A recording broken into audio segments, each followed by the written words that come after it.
De flotación, ¿ya? Esa técnica seguramente han visto en su clase de teoría. Yo les voy a estar hablando de la técnica de flotación. Y esta técnica de flotación consiste en que cuando ustedes procesen su muestra de heces, lo van a colocar en un tubo, ¿ya? La muestra de heces, y van a colocar su solución sobresaturada, ya sea de sal o azúcar. Y como este medio lleno de solución sobresaturada es bastante denso, los parásitos por densidad van a flotar y van a pegarse en la superficie, y ahí es mucho más fácil recolectar los parásitos, ¿ya? Así que eso le va a ayudar a aquellos que tienen protocolo de ABI de parásitos gastrointestinales. Van a usar frecuentemente esto. Cuando traigan muestras de heces, van a traer esa solución, ¿ya? E incluso hay algunas prácticas en que también les voy a pedir que traigan esa solución. Por lo tanto, ustedes como grupo tienen que guardar sus 2 botellas en su casa, rotúlenlo, pónganle nombre, grupo, cuidado, tengan mucha precaución al usar sus soluciones, porque no debe estar al alcance de ningún niño o algún familiar que de repente se lo quiera tomar, a pesar que es limonada o que es gaseosa, de Coca-Cola, y tengan mucho cuidado, ¿ya? Entonces, guárdenlo en un lugar donde solamente ustedes tengan acceso y ustedes lo traen en sus prácticas siguientes, ¿no? La próxima obviamente no, la próxima no hay baja exposición, nada. La siguiente tampoco, porque es examen. Ya en la semana 5 empiezan a traer ya con sus muestras, ¿bien? Así que, bueno, eso ya les expliqué la razón por la que hemos preparado estas soluciones. ¿Qué grupos somos? Ninguno, ¿no? No, esto. ¿Dos? ¿Ya? ¿No? Bien, chicos, entonces ahora sí pasamos a la clase del día de hoy, ¿ya?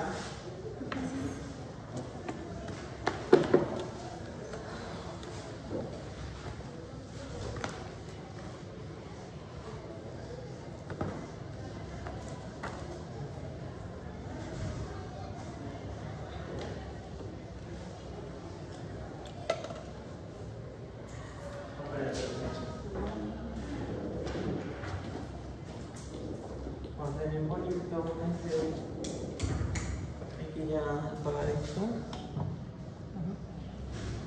Ya creo que tenemos esa.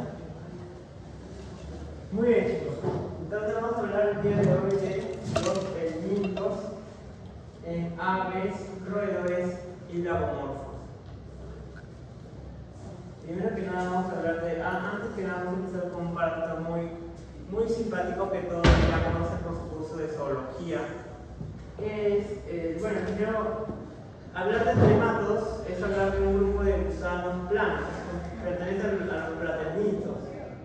Y los tremátodos son de cuerpo entero, y un tremátodo característico es la fasciola hepática, ¿ya? La fasciola hepática es un parásito que afecta, o que lo vamos a encontrar principalmente en rumiantes, ¿ya? Sin embargo, la fasciola hepática también es zoonótico, también nos puede afectar a nosotros. También afecta a cerdos, equinos, cuyes, que estamos en el modelo de roedores, y hasta conejos también, ¿bien? La fasciola hepática, cuando ustedes lo vean, normalmente saben que es un parásito que está presente a nivel de los conductos biliares, ¿ya? Su localización principal es los conductos biliares, a nivel hepático, ¿no? Y cuando ustedes revisen o inspeccionen un hígado y corten por ahí los conductos biliares, van a salir las fasciolas. Las fasciolas tienen ese aspecto, un aspecto de hoja, son planos, ¿verdad? Tienen un aspecto de hoja, ¿bien? El color varía entre un color verde a plomo, ¿ya? Un color así de esas tonalidades. Y bueno, cuando ustedes lo fijen a una lámina, vean las estructuras de la fasciola, verán que esta fasciola presenta 2 órganos de fijación, ¿ya? Estos 2 órganos de fijación se llaman ventosas. Tiene una ventosa oral ubicada en el ápice y una ventosa ventral, la que está acá, ubicada a nivel de unas extensiones que se llaman hombros, ¿ya? Entonces la ventosa ventral está a nivel de los hombros. Luego lo que ven anaranjado es los intestinos o ciegos ramificados. como fraternito es hermafrodita. Entonces acá vamos a encontrar vamos a encontrar tanto aparato reproductor masculino como femenino. Bien. Ahora, cuando ustedes decidan hacer un examen coprológico de un cuy, de una vaca, de repente las heces, procesan heces de vaca, de alpaca, van a ver que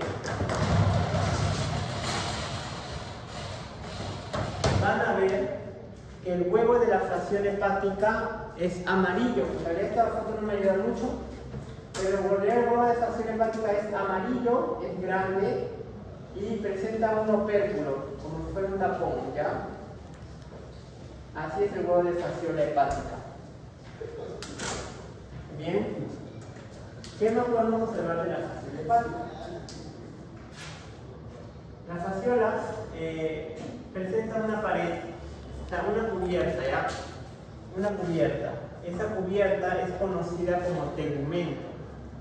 Y ese tegumento presenta espinas, ¿ya? Entonces imaginarán el daño que va a ocasionar una fasciola. Si acá tengo mi hígado y acá están mis conductos biliares, ¿verdad? Ahí están los conductos. Acá está la fasciola con espinas. Se imaginarán el daño que ocasiona a nivel del epitelio de los conductos. Entonces, bien. Mucho cuidado también cuando llega en patología con confundir la patogenia del parásito con el ciclo del parásito. Bien, acá la patogenia empezaría pues cuando la fasciola está en el conducto y las espinas están causando destrucción del epitelio. Bueno, entonces ahí hay problemas. Obstrucción también. Entonces, ahí empieza todo el problema. Bien, ahora, pero el ciclo biológico es completamente diferente. ¿Ya? Entonces estas espinas dañan a los conductos, dañan el parénquima hepático también cuando migran. Bien. ¿Qué más vamos a tener? Ahora vamos a ver. El ciclo biológico de la fasciola hepática. Bien, como les digo, primero ustedes pónganse a pensar un poquito en que cada animal es diferente de la forma de crianza. Una vaca la crían al pastoreo, algunas están estabuladas, otras están al pastoreo. Las alpacas están criadas en realidad en unas especies de cercos, ¿ya? Potreros. En el caso de las aves, ¿cómo se crían las aves? En galpones grandes, cerrados. En el caso de los cuyes, ¿qué hacen? En un espacio de tu casa tienes tus pozas, ¿no? Pozas donde tienes tus cuyes, por acá tienes más pozas. A veces las pozas son verticales, ¿cierto? Y ahí están los cuyes. Criados los cuyes. Los cuyes no salen mucho al campo, no los sacan al campo. Entonces ahora, normalmente la fasciolosis en los cuyes se presenta así. Pero vamos a imaginarnos que este cuy vive al aire libre, que este cuy es salvaje. Bien, entonces fíjense, un cuy parasitado con fasciola va a eliminar los huevos de fasciola en las heces. Acá está, operculado y todo.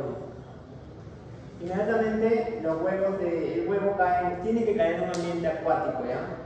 En un ambiente acuático, porque en ese ambiente acuático vive un molusco que es un caracol, ¿ya? Se abre el huevo de fasciola y sale una larva llamada miracidio, ¿ya? Sale una cosita llamada miracidio que tiene sus cilios ahí, es el miracidio. El miracidio tiene que buscar un caracol, ¿ya? Pero no cualquier caracol, tiene que ser el caracol de una familia, porque hay muchas familias de caracol, ¿ya? Familia Limnaeidae, esa es la familia del caracol Limnaeidae, del caracol que va a funcionar como hospedero intermediario de la fasciola hepática, ¿ya? El hospedero definitivo viene a ser los cuyes, los rumiantes, el limán, el cerdo y el kilo, ¿eh? Entonces fíjense que cuando el miracidio penetra en el caracol, dentro empieza a dividirse el miracidio hasta hacer una masa germinativa, pasa por varios estadios, pero al final se convierte en una masa germinativa llamada redia. Acá está la redia, redia, esa cosa. Dentro de la redia se encuentran unos cuerpos con cola llamadas cercarias, ¿ya? Las cercarias, fíjense bien cómo abandona la cercaria el caracol. La cercaria sale del caracol, ¿ya? Y busca una superficie. Normalmente tiene que ser una pastura o de repente alguna zona una superficie plana, pero normalmente son las pasturas. ¿Bien? Entonces la cercaria se adhiere a la pastura y pierde la cola, y ahora ya se convertirá en metacercaria, ¿ya? Metacercaria se va a llamar. Esta metacercaria es la única forma que es infectiva para el cuy. El cuy no se va a infectar por tener contacto con los huevos de fasciola. Los cuyes, las personas, los rumiantes, no nos infectamos por tener contacto con materia fecal, sino por ingesta de metacercaria. ¿Y dónde encontramos la metacercaria? En la pastura. Y al cuy que le dan pasto. Entonces el cuy se infecta con metacercaria. Nosotros cuando vamos a tomar un emoliente en Huancayo, en Cusco, y de repente le pedimos que esté tibio, de repente el emoliente con que lo hacen con alfalfa, y ahí encontramos de repente metacercaria. Si alguno decide comer ensaladas crudas, bueno, ensaladas en la sierra, pues corre el riesgo de que estas ensaladas tengan metacercaria. ¿Bien? Entonces las metacercarias ingresan porque el cuy se come el pasto, ingiere las metacercarias, y la metacercaria se va al intestino delgado, porque llega a pasar por el estómago y llega al intestino delgado. Recuerden que siempre, cuando pasa al intestino delgado, tiene que haber sido sometido a las secreciones, siempre gástricas y biliares principalmente. Esas dos, sobre todo las biliares, destruyen paredes, ¿ya? Entonces destruye la pared de la metacercaria. Acá vamos a imaginar que la metacercaria está por acá. La metacercaria se destruye la pared y se libera una fasciola juvenil. Una fasciola ahí.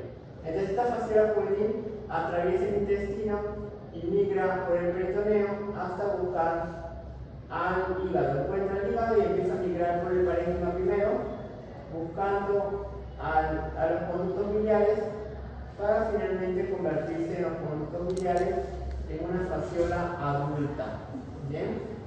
Y ahí cuando es adulta ya es funcionalmente reproductiva, entonces dice que pone huevos, salen por la bilis, con la bilis, es decir, salen al final los huevos en aceite, ¿ya? Y así se termina el ciclo de una fasciola hepática en cualquier especie, ¿no? Pero sí así requiere de un intermediario que es el caracol de la familia Limnaeidae, ¿ya? Entonces no hay una transmisión fecal oral, no van a infectarse por tener contacto con una vaca, con las heces de un animal infectado, no, tienen que ingerir metacercaria.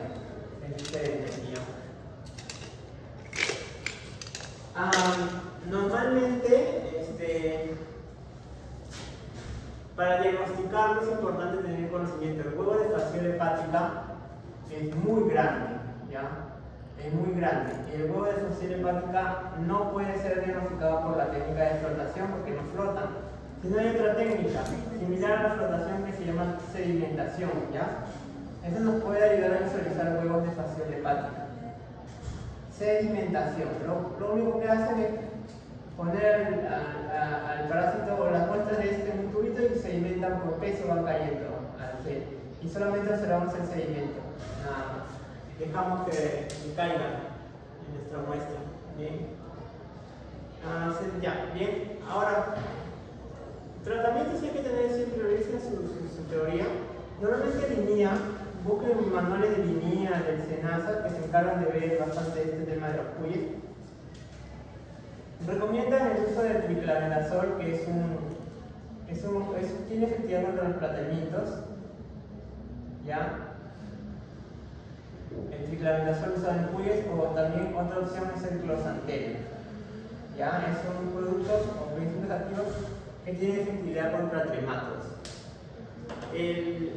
Ahora, medidas preventivas, ustedes van a tener que sacarlas. Piensen un poquito, ¿no? De repente, ¿cómo como para darles una idea, ¿no? Bajo todas las medidas preventivas. Normalmente sabemos que al cuy no le van a restringir el pasto. La otra vez, como un grupo estaba preguntando, ¿qué medidas preventivas realizarían para evitar que el cuy ingiera metacercarias, ¿no? Y un alumno dice desinfectar el pasto, pero el desinfectar el pasto no sirve porque al contrario estás contaminando con químicos y al cuy le vas a dar químicos y también le vas a intoxicar. Entonces no conviene. Pero hay cosas prácticas que en primera, si el cuy siempre necesita pasto, pues lo cortas el pasto un poquito más arriba del suelo, porque la gente corta al ras del suelo. Si tú cortas de 5 a un poquito más de 5 centímetros del ras del suelo, estarías, digamos, eliminando la mayor cantidad de metacercarias. La mayor cantidad está en esta altura. Luego sí hay metacercarias más arriba, pero menos dosis, bueno, menos dosis parasitarias.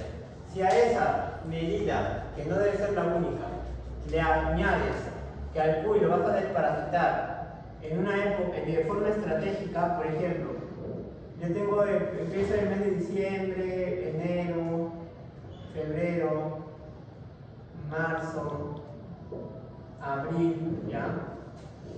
Mayo. Bien. Yo sé que la época de lluvia en la sierra, y bueno, en realidad la época donde aumentan las lluvias es de diciembre hasta marzo. Ahí ya las lluvias estuvieron intensas. Si hay lluvia, aumenta el caudal de los ríos, y si aumenta el caudal es el ecosistema perfecto para mayor proliferación de caracoles. Entonces, y también mayor dispersión de caracoles. Entonces, en esa época es crítica para tomar las medidas de prevención. Entonces, yo sé que en esta época empieza a aumentar la cantidad de caracoles y aquí empieza a bajar. ¿Bien? Entonces hay que desparasitar antes de las lluvias para que esté protegido y si por ahí ingieren metacercaria no se logre desarrollar. Desparasitas al inicio, al final, pero también lo puedes desparasitar en el intermedio. O sea, 3 desparasitaciones durante las épocas de lluvia. Después ya la época seca, donde ya le llamamos época seca, ya no hay tantas fasciolas, sí hay aún presencia de parásito, siempre va a haber, pero menor prevalencia, menor porcentaje. Entonces ya si sea una desparasitación más, pero en la época seca. Pero en la época de lluvia sí es mucho más crítico el desparasitarlos, ¿ya? Eso lo tiene que complementar con, bueno, también este corte de la pastura. Que también, por ejemplo, hay otros criadores que optan por otra opción. Compran el pastura de buena calidad, de una empresa certificada. Eso ya te da un pasto inocuo. Les sale caro, pero también ahí le garantiza que no se contamina con casi nada. Bien, eso también puede ser una opción.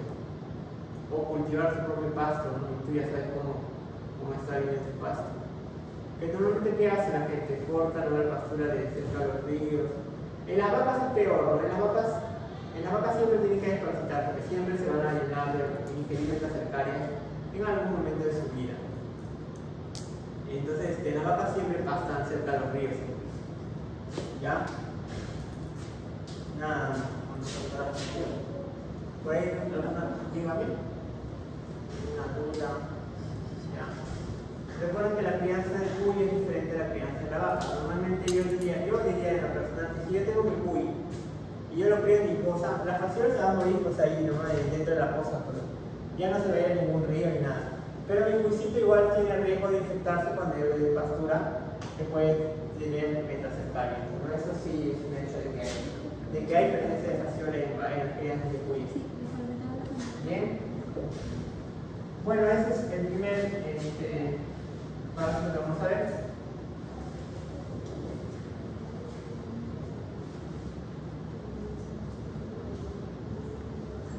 Vamos a ver otro más.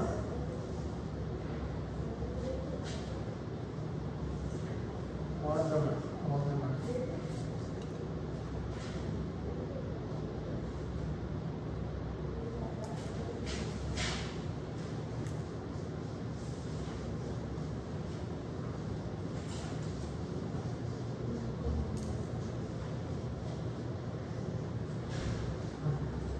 vamos a ver ahora qué más. Bueno, ya terminamos con los trímatos, pasamos a los cestos. ¿Ya? Los cestos, a diferencia de los trímatos, son gusanos planos también, pero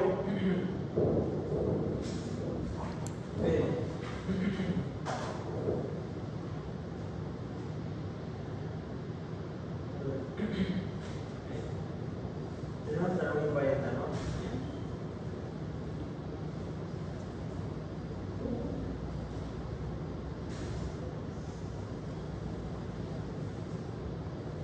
Los cestos, a diferencia de los trímatos, son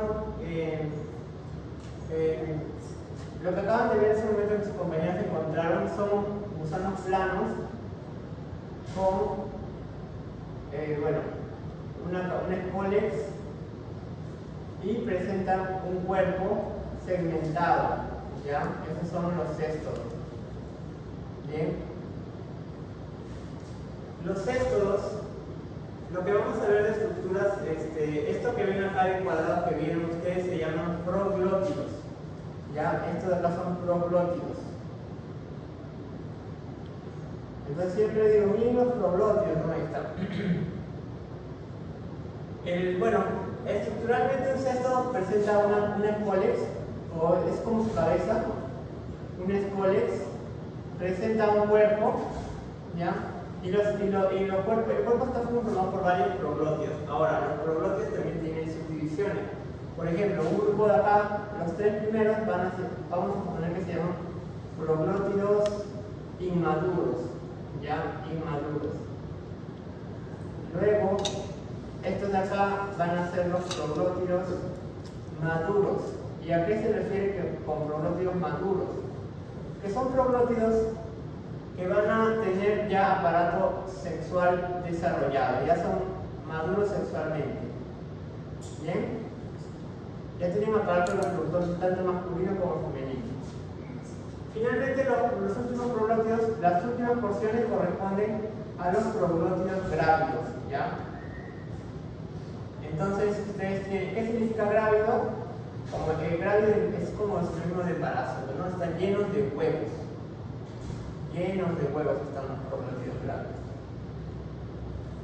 Y por ejemplo, cuando los animales que tienen cestos defecan, las heces se van llevando proglótidos grávidos. Es por eso que en el artículo que yo les he expuesto ayer, he hablado que en las heces hay unos proglótidos que están con los huevos y ya, ¿no? Así. Y cuando uno ve un animalito con cestos, ven cómo los proglótidos salen en las heces, entonces se nota, ¿ya? Ahora, ese es el cesto, ¿bien? El cesto. Pues el huevo de un cesto, más o menos, tiene diferentes morfologías. O sea, los huevos pueden tener diferentes morfologías, pero vamos a ver una morfología básica. Un huevo, y dentro del huevo presenta un embrión. Las paredes pueden ser de distintas formas, lisas, gruesas, pero acá siempre los huevos tienen un embrión.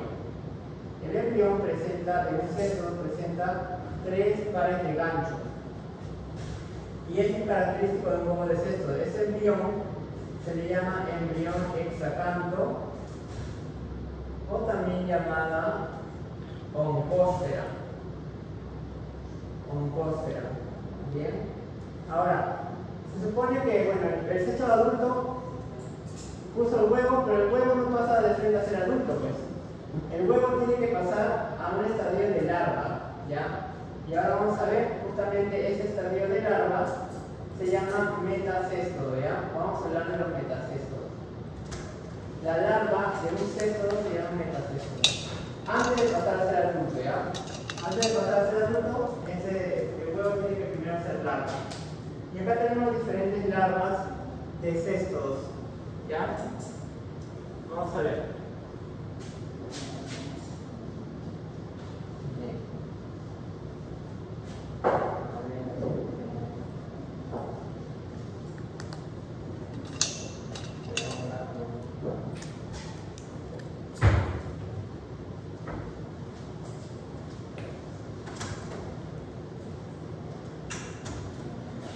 Metacestos. Bien, vamos a hablar. Los metacestos pueden ser de diferentes tipos. Hay diferentes tipos, perdón, de metacestos. Puede ser un cisticerco, un estrobilocerco, un cenuro, un cisticercoide o un quiste hidatídico. La diferencia está en que, fíjense, el cisticerco tiene un aspecto de una vesícula con líquido, ¿ya? Acá tenemos varios cisticercos, ¿vale? Acá también, aquí, en el corazón, ¿ves? Acá, estos son los cisticercos, bolsitas de líquido. Estas bolsitas de líquido tienen un escólex de sexto adulto, pero invaginado, ¿ya? Invaginado. Después tenemos el estrobilocerco. El estrobilocerco, por el contrario, tiene el escólex. Acá está la vesícula del líquido, pero el escólex sí está evaginado, el escólex, ¿ya? Está evaginado. ¿Ven ahí la diferencia? En el caso del cenuro, es otro tipo de larva, solamente que es una vesícula mucho más grande, ya, bastante grande, más grande que el cisticerco, pero presenta escólex, varios escólex invaginados, varios, no uno, sino varios. El cisticercoide, por su parte, el cisticercoide, ¿qué les digo? Es un tipo de larva microscópica, ¿ya? Microscópica, no lo vamos a encontrar, no es visible al ojo humano, es más, se encuentran presentes en invertebrados, moluscos, insectos, ¿bien? Tiene un escólex evaginado, menciona la literatura, pero está envuelto por una prolongación de la vesícula, ¿ya? Acá está la vesícula, pero el escólex sale evaginado, algo así, ¿ya? Y con respecto al quiste hidatídico, es una larva bastante grande y muy peligrosa, porque esta larva presenta varias vesículas y en cada vesícula hay escólex. Ya es diferente, es diferente al cenuro, ¿ya? Es diferente al cenuro. Son diferentes tipos de larvas. Esto va a depender del tipo de parásito, del género, de la especie de parásito que evaluemos, ¿ya? Justamente ahorita vamos a ver un tipo de parásito de larva, de metacesto, ¿ya?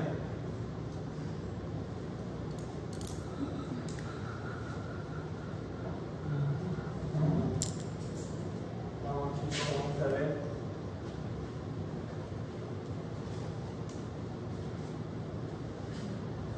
Chicos, ¿saben si mañana hay clase o no? ¿Han dicho algo en la universidad ustedes? Sí.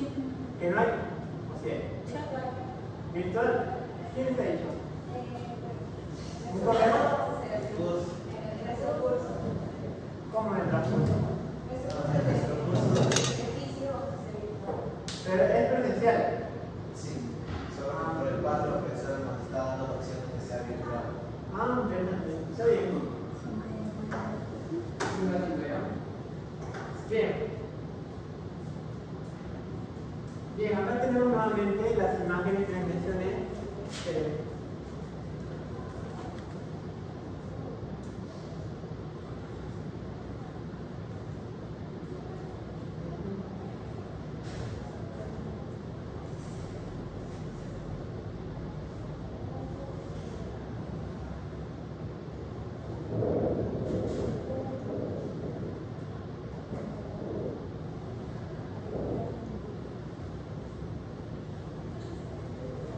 Bien, el cisticerco, como ven, es esta vesícula con un escólex invaginado. El quiste hidatídico, varias vesículas, miren todos los escólex que tiene.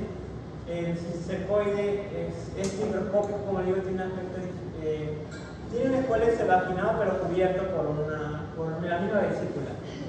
Y el estrobilocerco sí presenta el escólex completamente evaginado, y el cenuro varios escólex invaginados. Bien, esos son diferentes tipos de larvas, de metacestos, ¿ya?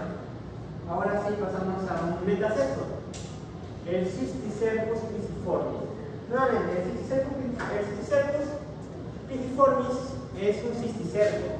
Viene la vesícula, lo que vemos acá, una vesícula, posiblemente aquí esté el escólex, Bien, y estos metacestos los vamos a encontrar en el mesenterio o las capas serosas de los órganos abdominales de los lagomorfos, conejos, ya sean domésticos o silvestres, ¿ya? Entonces imaginémonos al conejo acá. Nuestro conejo está con cisticercos, lleno de cisticercos, nuestro conejo. Bien, hay que tener en cuenta las terminologías. Si este es una larva, a ver, primero defínanme hospedero definitivo y hospedero intermediario. ¿Cómo sé quién es quién? Hospedero definitivo y hospedero intermediario. ¿Qué es cada cosa? El hospedero intermediario creo que es donde el parásito adquiría su forma adulta. No, el definitivo. El definitivo, dime. En definitivo se puede reproducir. Ya, en el definitivo, o sea, vamos a poner claro, sí, algo así. El hospedero definitivo es el hospedero en el cual el parásito alcanza la adultez, alcanza la madurez sexual o donde se reproduce de forma sexual, ojo ya, de forma sexual. Entonces, acá vamos a ver el parásito adulto o el parásito maduro. Y en el hospedero intermediario vamos a ver al parásito inmaduro o juvenil o larva. Entonces, ¿no? Es forma larvaria, pero son formas inmaduras. Entonces, bueno, pues en el hospedero definitivo vemos el adulto y en el hospedero intermediario vemos el inmaduro. Acá, por ejemplo, tenemos al conejo que tiene una forma inmadura. Entonces el conejo viene a ser un hospedero intermediario porque tiene la larva del cesto. ¿Quién tiene el cesto adulto? El perro. El perro tiene el cesto adulto. ¿Cómo se llama el cesto adulto? Taenia pisiformis. ¿Ya? Taenia pisiformis. Entonces fíjense que miren, ¿qué va a pasar? El perro, el ciclo de este parásito, de un cesto siempre tiene que tocarse tanto el cesto como el metacesto. Entonces, el conejo tiene el metacesto, a los cisticercos. Bien, con sus espoles, todos con sus espoles. Ahora, ustedes dirán, ¿no? Bueno, ¿qué tiene que pasar para que el perro se infecte? Pues se tiene que comer al conejo. Y es bastante común que al perro lo pase al conejo. Los perros salvajes, o los perros nomás, cazan un conejo silvestre, por ahí se parasitan. Entonces el perro se come al conejo. Se lo comió. Y bueno, ¿qué pasa? Bueno, el cisticerco se va hasta su intestino delgado, ahí está el cisticerco. ¿Qué pasa? Bueno, recuerden que las secreciones hacen su trabajo y destruyen la pared del cisticerco. El espolex se libera y empieza a fabricar sus proglótidos. Y así se forma el cesto adulto llamado Taenia pisiformis. ¿Bien? Así que ahí, por lo tanto, el hospedero definitivo viene a ser el perro. ¿Qué ocurre luego? Pues el perro hace sus heces y en las heces elimina los proglótidos. Ahí están los proglótidos. Salen los proglótidos grávidos, llenos de huevos. ¿Qué hace? Contamina pasto, contamina el ambiente y viene el conejito por ahí, entra en contacto con la materia fecal, contaminamos los huevos. Acá tenemos el proglótido, lleno de huevos, como les digo. ¿Y el huevo qué tiene? El huevo tiene un embrión. ¿Qué pasa luego? Se va al intestino, el embrión se libera en el intestino y se va por vía sanguínea hasta llegar a las serosas de los órganos abdominales y se vuelve larga. ¿Ya? Y ahí se culmina el ciclo. ¿Bien? ¿Me entendieron? ¿Sí, no? Sí. Ya, entonces así se termina, así es el ciclo del cisticercos pisiformis, o también llamado ciclo de la Taenia pisiformis, porque básicamente es lo mismo, sino que cuando es adulto tiene un nombre y cuando es larva también tiene otro nombre, pero en sí es un parásito, es un complejo, ¿no? Sino que en caso de estos, la larva adopta un nombre diferente, ¿ya? solo se llama diferente. Bien, no hay tratamiento, no hay diagnóstico, porque a ver, diagnostiquen a los conejos, no le van a hacer una ecografía para ver. No, más que la única manera es que lo encuentran accidentalmente en las necropsias. Cuando lo benefician al conejo para venderlo, encuentran de casualidad cisticerco. Pero sí hay manera de prevenirlo. ¿Cómo? Desparasitando al perro. Pues, ¿no? Al perro le desparasitan con praziquantel, que es un cestodicida, y tranquilamente eliminan al adulto y ya. Y listo, bueno, ya evitas que esté contaminando el ambiente y bueno, los conejos ya no corren tanto riesgo. ¿Bien? Y bueno, básicamente eso, ¿no? ¿Y prevención para el conejo? ¿Prevención para el conejo? En el conejo, cuando en realidad, por ejemplo, ¿cómo haría el conejo? ¿No? Por ejemplo, estos casos de cisticercosis, le llamamos cisticercosis visceral porque está en las vísceras. Este caso de cisticercosis puede darse cuando, incluso se da, perdón, en crianzas semi-intensivas, o sea, cuando crías en galpones. Pero ¿qué haces? Tienes que evitar que el ingreso de animales como perros o hasta zorros, porque estos vienen de paso y dejan eso, bueno. Entonces pues, hay que evitar el ingreso de estos animales a las zonas de los conejos, porque estos son los que van a dejar los huevos. Bien. Y el tratamiento, profesores, te mencionó que no hay, ¿verdad? No hay. Entonces, si un perro tiene la tenia pisiforme... Ahí sí lo trata, al perro nada más. Ay. Al perro sí lo trata. Al conejo no lo puedes tratar. Ya no se puede. Ya no se sale nada. Bien, sigamos. Otro tipo de céstodo es el Cisticercus fasciolaris, que también hace lo mismo que el pisiforme, ¿ya? Fíjense que, pero este tipo es zoonótico, ¿ya? Este parásito es zoonótico. Miren, el Cisticercus fasciolaris es un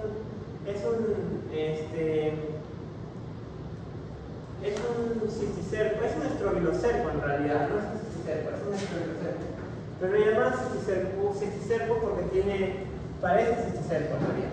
Bueno, en fin, este parásito está en el hígado, en el parénquima hepático de los roedores, principalmente ratas y ratones, ¿ya?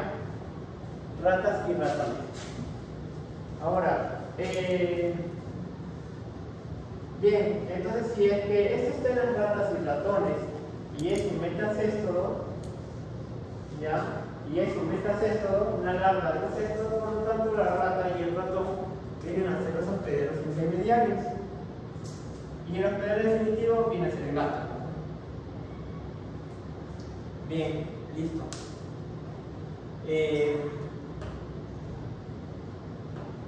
¿Qué tiene que hacer el gato para parasitarse? Comerse a la rata. Y cuando se come el cisticerco, bueno, el estrobilocerco, el intestino se rompe y el escólex se adhiere a la mucosa y empieza a fabricar sus proglótios. Y ese cesto adulto se llamará otro tipo de nombre, se llama Taenia taeniformis, ¿ya? Taenia taeniformis. Ahí está la Taenia taeniformis, ¿bien? Así que ahí tenemos, ¿bien? ¿Ya? Ahora, nuevamente, no hay tratamiento para la rata, pero sí para los gatos, para los gatos. Y mucho cuidado acá, porque es zoonótico, como les digo. Nosotros no vamos a desarrollar la tenia, más bien, si nosotros tenemos contacto con huevos de la Taenia taeniformis, desarrollaríamos el quiste en nuestro hígado, ¿ya? Eso puede pasar. Así que cuando vayan a los mercados y compren alguna verdura, siempre laven bien las verduras, bien sus verduras o frutas también, por el tema de eso, porque no sabemos, a veces siempre pasan gatitos por ahí, fecan por los mercados, hay bastantes gatos en los mercados, y ellos no tienen la culpa, ¿no? Pero si están parasitados, pueden contaminar y puede llegar a nuestra boca. ¿Qué tratamiento se puede dar? ¿Tratamiento? Para el gato, praziquantel también. Praziquantel porque es un cestodicida. ¿Ya?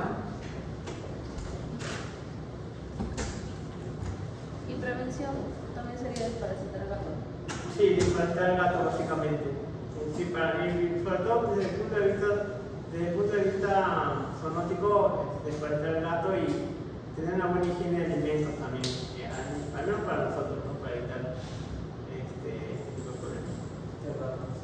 Ese gato es un hijo de un trabajo autónomo, el cual yo también estuve ayudando y encontramos, pero es cierto.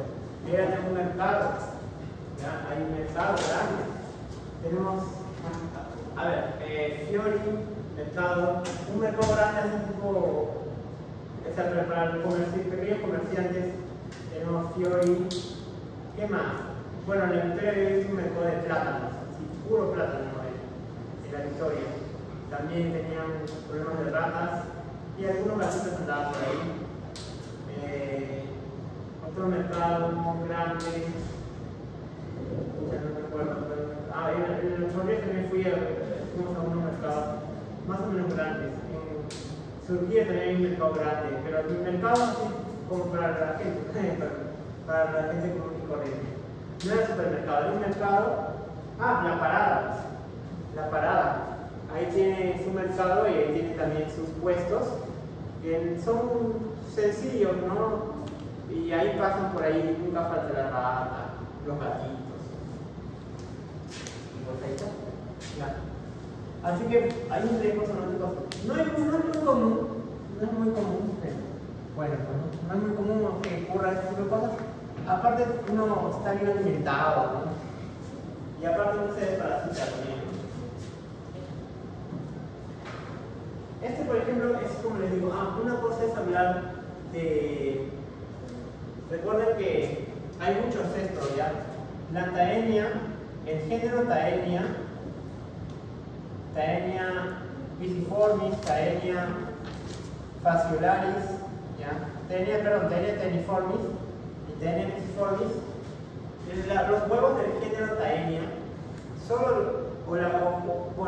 este género específicamente presenta un huevo de tipo esférico con el embrión hexacanto, ¿ya? Pero es esférico. Hay otros géneros, ejemplo, la moniesia, por ejemplo, es un género en rumiante, lo vamos a ver, tiene un huevo de esta manera.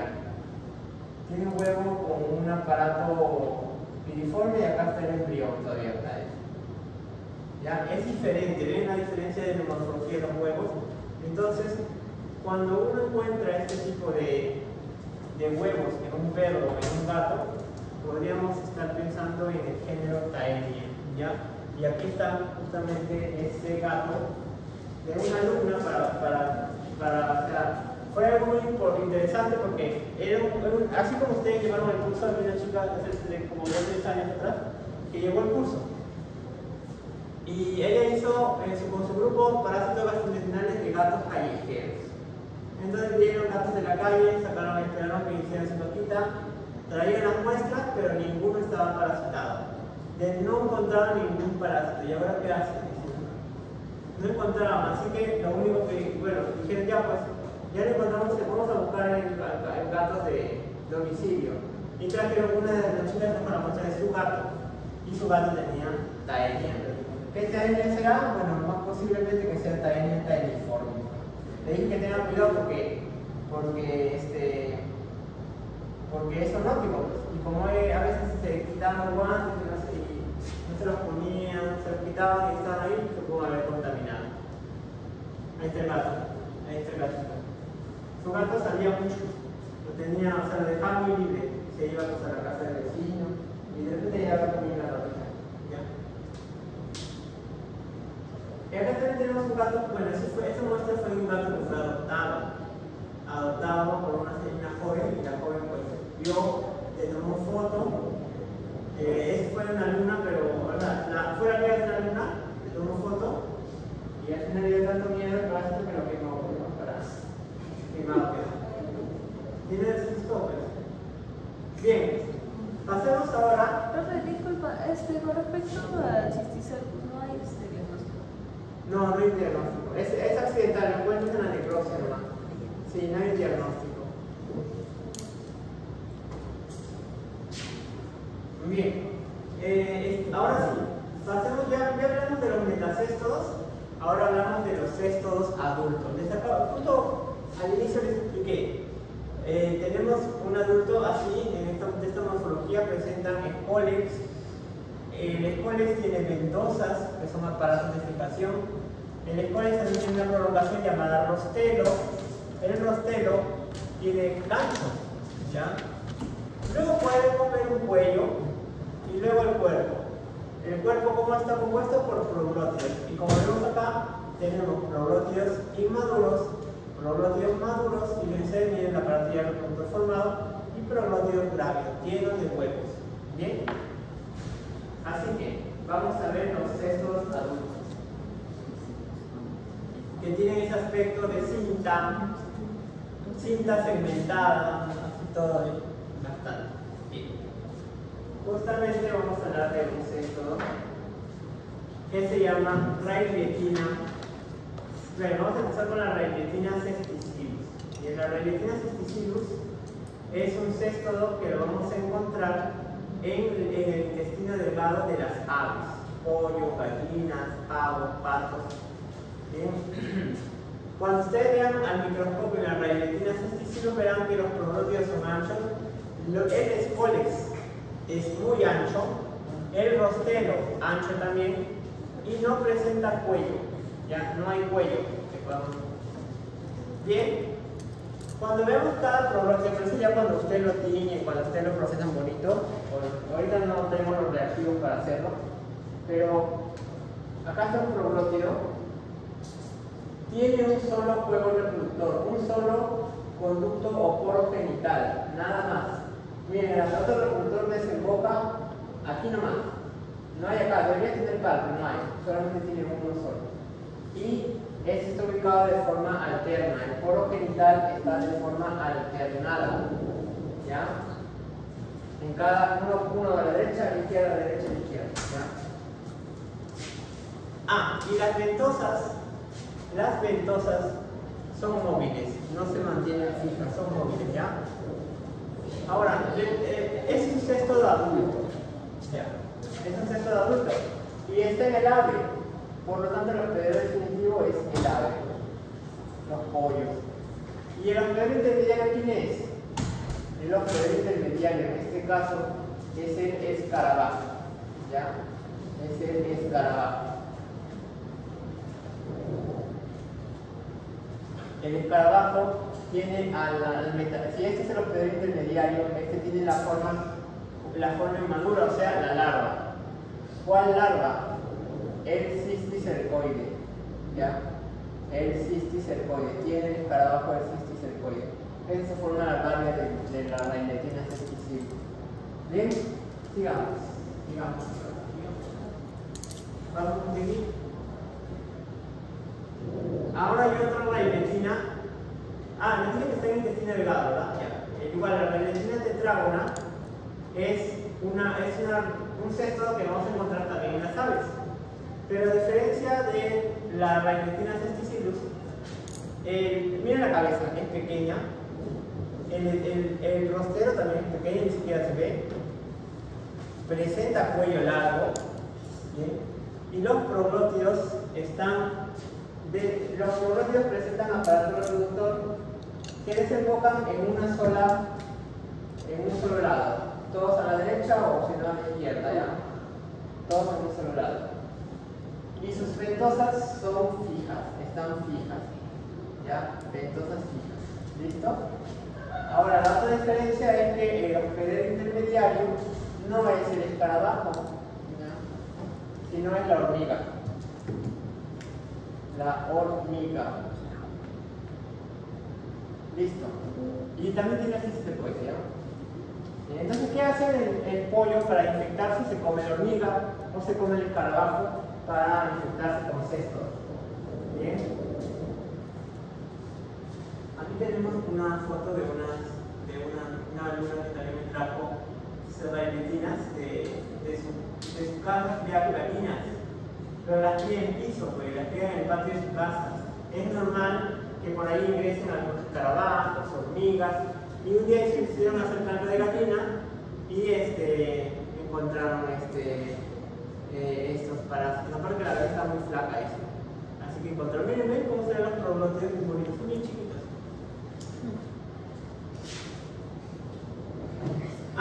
Tratamiento, bueno, a veces la literatura de la teoría, pero ya lógicamente les dije, ¿ya? Prevención igual. Ahora pasamos a los nematodos.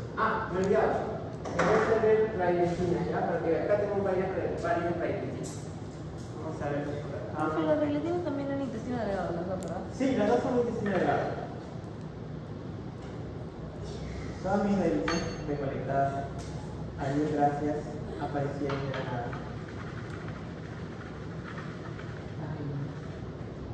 Bueno, ahí lo ven, ¿ya? Acá como cientitas. ¿Dónde lo dejo? Acá. ¿Ya? Acá como si no lo dejo por acá. Ustedes, chicas, vayan con mucho cuidado, no me lo vengan a romper ya, porque son planas, ¿ya? Planas. De ahí vamos a ver un poquito los ascaridoideos. O lo voy a poner acá y luego comparan, ¿ya? Pero ya, terminen. ¿Dónde están mis? Sí, como vayan mirando, no voy a... Lo voy pasando uno por favor. Sí, vamos a poner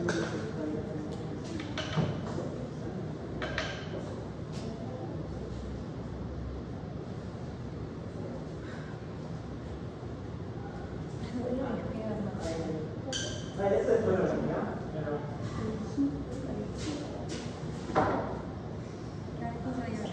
Bien.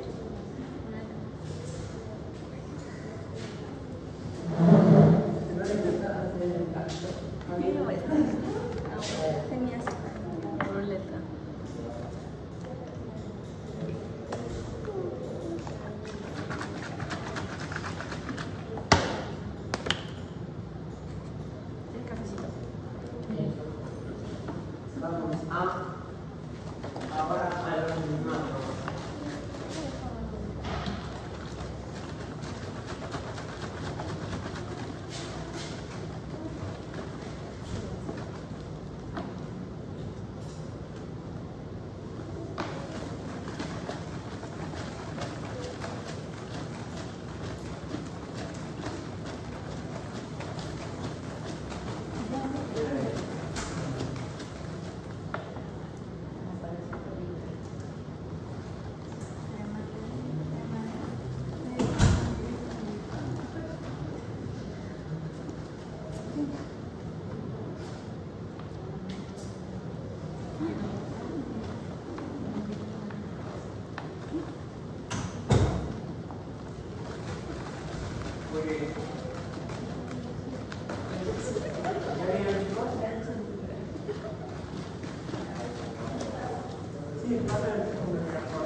Antes para pasar a mis manos, ¿ya?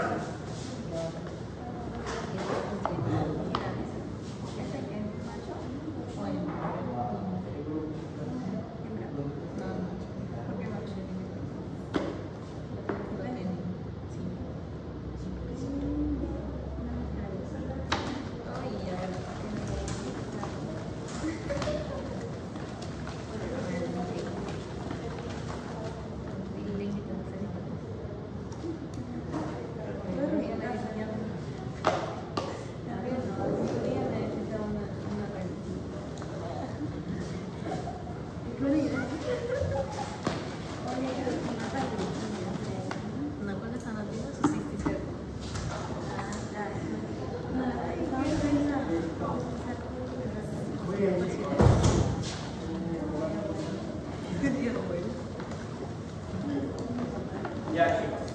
Bueno, sigamos con nematodos, ¿ya? Nematodos. Ya, termine todo el poquito. Ya, de ahí lo vamos a poner. Voy a ponerlo acá. Ya, vamos a poner acá.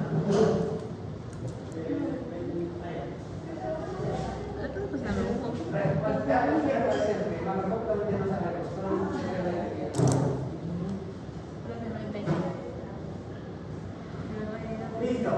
Chicos, pasemos ahora a nematodos, ¿ya? Los nematodos son gusanos tempranos. Y en este caso sí hay dimorfismo sexual. Hay macho y hay hembra, ¿ya? Los nematodos, para que ustedes lo vean, pues son así. El macho es chiquito, la hembra es más grande. El nemátodo presenta diferentes estructuras.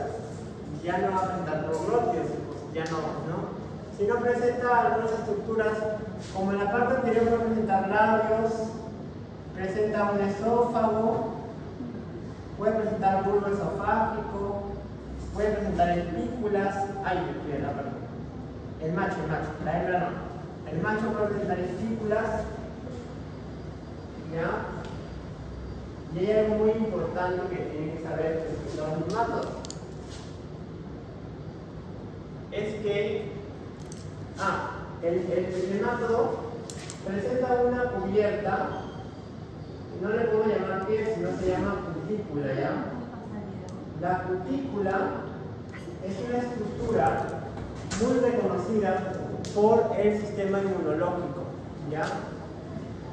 La cutícula se puede dilatar y cuando la cutícula se dilata se llamarán aletas. Dependiendo de dónde está ubicada la aleta, podemos llamar aleta cervical si está en la parte anterior, o si está en la parte posterior, le llamaremos aleta caudal, ¿ya? Así se manejan las estructuras. Vemos diferentes estructuras. Diferentes estructuras. Ahora, el ciclo de un nemátodo normalmente va así, ¿no? Normalmente, bueno, no siempre, pero por lo general, el nemátodo pone un huevo, ¿ya? Acá está el huevo. Luego sigue un estadio de L1. Luego cambia a L2, luego a L3, luego a L4 y finalmente a L5. La L5 es el adulto, ¿ya? Es el que ya puede copular y todo eso, ¿bien? Pero el problema está en que los cambios de L1 a L2 implica cambio de cutícula, cambio en la cutícula, como si fuera una serpiente, cambio de piel. Y ese cambio de cutícula, conocida como muda, porque le llamamos muda, es muy reconocido por el sistema inmune. El sistema inmune responde con proceso inflamatorio cuando hay muda de los parásitos. Entonces, en la patogenia de un nemátodo, muy aparte de que el organismo reconoce algunas estructuras, labios, cutícula, muy aparte de eso, también reconoce la muda, ¿ya? Y así responde mediante la inflamación, dependiendo del despacho del órgano, ¿verdad? Bien, así que ahí tenemos. Bien, sigamos. Bien, ahora algo importante respecto a los nemátodos es que los nemátodos se van a agrupar en varias familias y superfamilias, pero cada una con características diferentes, ¿ya? Por ejemplo, ahorita vamos a ver la superfamilia Espiroidea, ¿ya? Tenemos diferentes superfamilias, los espiroideos, los ascaridoideos, los oxioideos,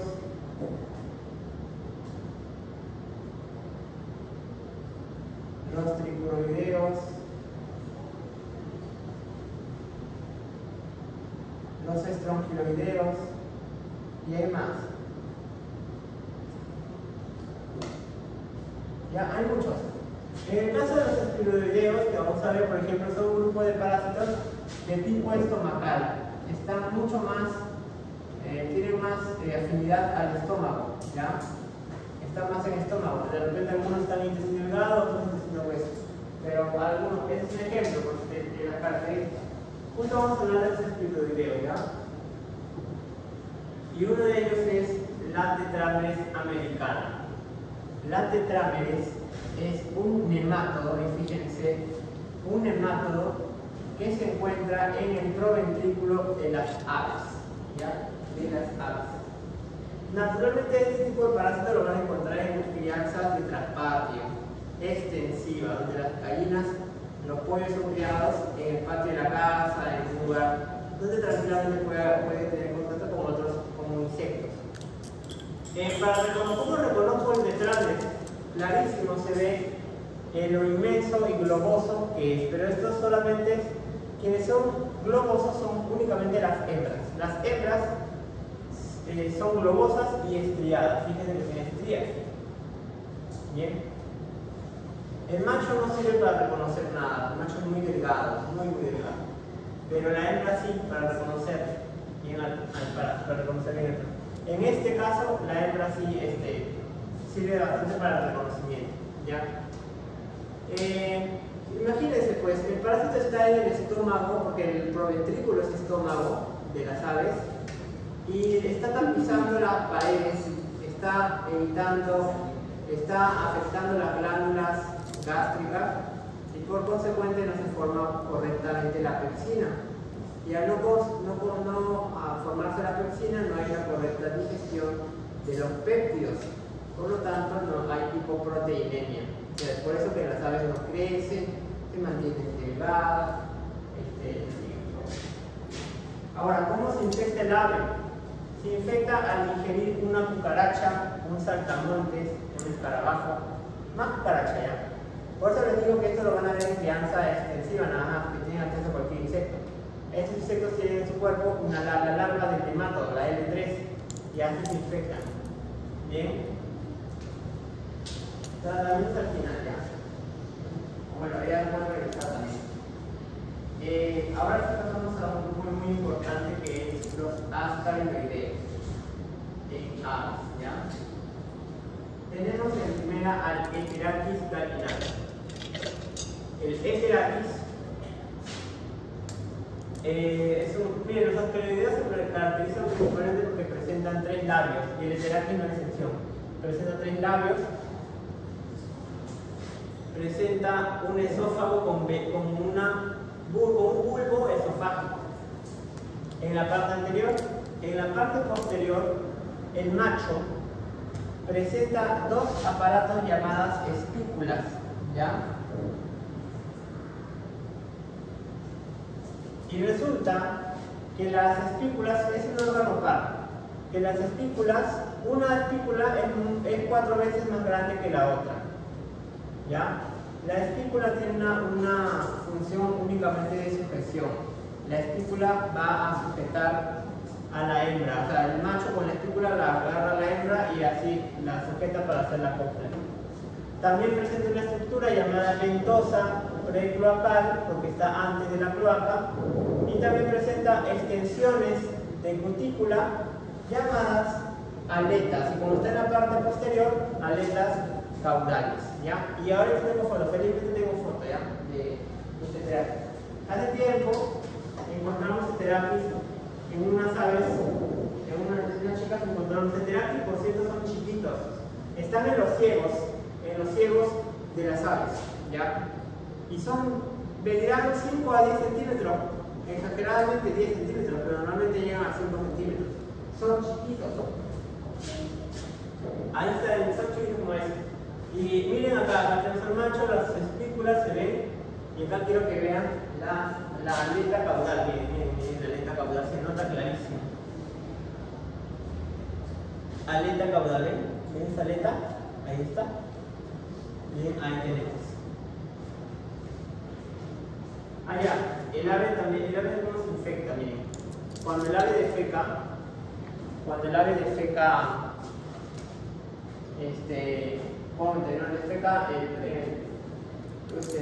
bota los huevos de la ascarilla, ¿ya? Unos huevos así, huevo.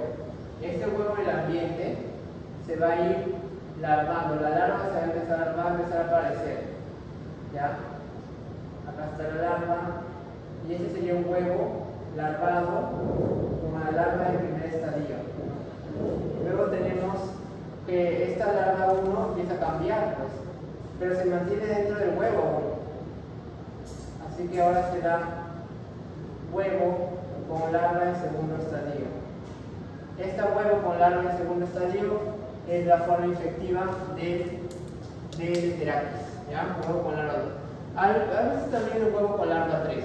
pero normalmente es el huevo con larva 2, ¿ya? Bien, esto es ingerido por el ave y luego la larva ya se va liberando y ahí se muere, ¿ya? Esto lo veremos en teoría. ¿Ya? Lo veremos en teoría. Profesor, ¿el intermediario cuál era? No hay intermediario. En este caso, perdón, sí. En este caso es separación de ciclo directo. Solo hablamos de un hospedero, ¿ya? Bien. Pasamos ahora a otro nemátodo. El Ascaridia galli. El Ascaridia galli es un nemátodo más largo, mide más o menos entre 10 a 20 centímetros. Y este sí se encuentra en el intestino delgado de las aves. Pollo, gallinas, faisanes, pavos. El Ascaridia galli, a diferencia del Heteractis, tiene 3 labios, así son igual tiene 3 labios, pero el esófago no presenta bulbo esofágico. ¿Ya? Cuando el ave se infecta, para que se infecte con Ascaridia, también tiene que ingerir los huevos con la larva 2. ¿Ya? Huevos con la larva 2. Pero ya sea Heteractis o Ascaridia, el huevo tiene la misma morfología. Es un huevo amarillo con una película gruesa, una cubierta gruesa, ¿bien? Bien película dice que es el huevo, ¿bien? Y acá están los huevos, miren, son huevos de Heteractis en realidad, porque saqué un huevo de Heteractis y lo hice, lo aplasté y hice los huevos, ¿ya? Ahora los Heteractis ya no me quedan Heteractis porque son tan chiquitos y tan grandes que los manipulé, que ya se me perdieron. Hay que buscar Heteractis en algún ave por ahí. Ahora pasemos a la superfamilia Oxyuroidea. Los oxyuros, la gran mayoría de los oxyuros cumplen, estos nemátodos que hacen, estos nemátodos normalmente se reproducen en el intestino grueso y la hembra se va al ano a poner huevos. La hembra se va al ano y ahí pone los huevos y pica. Y no sé si alguno ha tenido oxyuro, pero a los niñitos les da bastante oxyuro. Están rasco y rasco. En el caso de los animales también sucede lo mismo. Vamos a empezar primero con este nemátodo, ¿ya? Este nemátodo, que no tiene función de oxyuro como tal, pero está colocado dentro de la familia de los oxyuros. Es el Paraspidodera uncinata, que es un nemátodo muy frecuente en los cuyes, ¿ya? Está presente en los cuyes. Se caracteriza principalmente porque los labios que presenta, porque presenta 3 labios, son prominentes.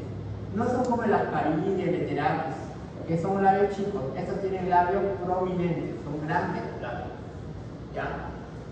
Otras características que pueden ver, se parece mucho al Heteractis si vemos el esófago nada más, si vemos las espículas en el macho, la ventosa precloacal se parece mucho al Heteractis. Claro, salvo que las espículas no son tan grandes, no es grande, pero los labios son bastante grandes, los labios, ¿ya? Se encuentra en el ciego y colon de los cuyes, y hasta también conejos, ¿ya? Pero principalmente en cuyes. Los gazapos son chiquitos, son bastante afectados por eso. Para cerrar, hubo una vez un ciclo en un grupo que hizo trabajo en cuyes y siempre traía ese de cuy, no, siempre se traía varios cuyes, pero cuyes muertos, y todos eran adultos, no encontraron nada. Un día trajeron un bebé cuy, un cuycito bebé, y ahí encontraron Paraspidodera. La Paraspidodera, miren, si la Ascaridia galli, que lo voy a mostrar, es así de grande, el Paraspidodera uncinata es de tamaño. Es el tamaño del pelo. ¿Ya? Bien, y la forma de cómo se infecta el cuy también ocurre lo mismo. Y tiene huevos con la larva 2. ¿Ya? Huevos con la larva 2 del Paraspidodera uncinata. Ahora pasemos a otro nuevo. Este sí es oxyuro de verdad, oxyuro real. El Phasalurus ambiguus. El Phasalurus es un gusano que también encontramos en el ciego y colon, pero principalmente de los conejos. También encontramos en cuyes, también se puede presentar en cuyes, pero normalmente vemos bastante casos en conejos. ¿Qué hacen? Bien, morfológicamente presenta el esófago presenta un prebulbo y luego presenta el bulbo cefálico. O sea, dos bulbos. Esto es lo que caracteriza a un occiuro. Muy aparte de eso, cuando también el conejo o los cuyes se infectan al ingerir los huevos con la larva 2, también se infectan. ¿Ya? Y es conocido cuando miren, la verdad, cuando uno agarra un occiuro, van a ver que tiene forma de alfiler. ¿Ya? Le llaman el gusano alfiler. Son bien puntiagudos. Bien puntiagudos. ¿Ya? Le llaman el gusano alfiler. La hembra, como les digo, cuando copula en el ciego y en el colon, va a irse directamente al ano a depositar sus huevos. Estos son los huevos de occiuro. Un huevo medio curvado por aquí y plano por el otro lado. Ya, estos son los huevos de occiuro. Ahora, no sé si ustedes han visto al bebé, a los bebés, pero dice que cuando uno es bebé no lo tratan como bebé, dice los enfermeros. Al inicio sí, ¿no? Pero dice que no es bueno que lo maltratan. Entonces el bebé lo ponen en la camilla, le abren su poquito y le ponen una cinta para hacerle ¿cómo se llama? Le hacen una cinta le ponen una cinta, ¿para qué? Para que los huevitos que están en el ano se peguen a la cinta y luego lo ven en el ano. Esta técnica, que también se aplica en conejos, se llama la técnica de la cinta o también conocida como la técnica de grafo. ¿Ya? Lo pueden usar. ¿Listo? Pueden usar en conejos, en caballos, cuando vemos caballos, también. Y finalmente la superfamilia Tripuloidea. La familia Tripuloidea, hablaremos de los tripulis. Los tripulis también son unos parásitos bastante frecuentes en los cuyes, en todos los especies. Hay tripulis en cuyes, hay tripulis en cerdos, hay tripulis en vacas, en ovejas, en personas también hay tripulis. En perros también hay tripulis. Bien. El tripulis leporis es el tripulis del cuy, el tripulis muris el tripulis del ratón y el tripulis gracilis el tripulis de la rata. ¿Cómo se caracteriza este parásito? Porque miren su cuerpo, empieza en el extremo anterior de forma delgada y en el extremo posterior se ensancha un poquito, ¿no? Empieza delgado en la zona anterior y grueso en la parte posterior. Y es por eso que se le ha asignado el nombre de gusano látigo. ¿Ya? Gusano látigo. Se lo encuentra en el ciego y colon de los animales, de los mamíferos. En el ciego y colon de los cuyes, ciego y colon del cerdo, de los perros, de los humanos, ciego y colon. Es un parásito de intestino grueso.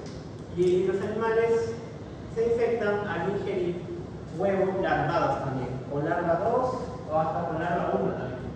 Se infectan. Hay dimorfismo sexual, acá miren la hembra del macho. La hembra, cuando termina su cuerpo, termina de forma curvada, el macho termina de forma enrollada, ¿ya? En realidad los machos en el mato algunos terminan siempre enrollados. Y acá tenemos el huevo de tripulis. Cuando vemos en los exámenes de heces, veremos huevos de tripulis. Estos ya salen marrones ya. Así tú lo coloques agüita nada más, en el microscopio te va a salir el huevo marrón. Y acá presenta unos tapones, como si tuvieran tapones mucosos, que se llaman casquetes polares. ¿Ya? Casquetes polares. Es una característica muy importante del huevo de tripulis. ¿Ya? Casquetes polares, son dos casquetes polares. Fíjense la imagen de ahí, de la derecha, claramente es un huevo de tripulis. Los casquetes se notan clarísimos, eso fue una muestra de cuy. unos alumnos de Villa que hicieron una necropsia y encontraron Villa, nosotros encontramos tripuris. Y me dieron la muestra de ese, lo procesé al toque y así se ven los huevos. No me acuerdo quiénes eran los alumnos, pero ya tenían de nada llegado. Muy bien, aquí terminamos la parte de tratamiento que hicimos en la parte de ustedes. Y listo, quería mostrarles, acá vamos justamente para que diferencien, ya miren, acá tenemos, ya les mostré railetinas, perdón la vista, acá ya les mostré railetinas, acá hay asparilla también, y acá hay parafidodera, ¿ya? Pero revísenlo, compárenlo y luego lo toman foto y lo